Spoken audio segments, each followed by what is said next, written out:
با بنووسم من کە کوردم با بنووسم دەفتەر و دیوانی کورد تا بەڵەد بنە و کەسانە مدعین میزانی کورد هەر کەسێ ئەسپی ئەجەل تاودا لەسەر عەرسەی فەنا پێ بنێتە بەزمگاه و مەعرەکەی مەیدانی کورد چێ ئەڵێ نەم چەشتووە نووکی ڕمی کوردی نەژاد ڕانی دەرخا تا ببینم داغمەی شێرانی کورد قڕ بپێوێ دایکی ئەو شەخسە ئەڵێ من مدعیم چۆن خەڵاسی بۆ ئەبێ هەرگیز لە دەزمەردانی کورد ئاشکرایە هەوڵی کورد ئەمڕۆ بە بانگی بەرزەڵێم بێن تەماشاکەن عەزیزم مەکتەب و عیرفانی کورد سەیری لوبنان و گەڕانی چین و ماچین بۆ بکەم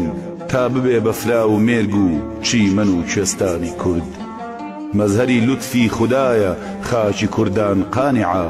تۆ ئەزانی چی بنووسی دەفتەر و دیوانی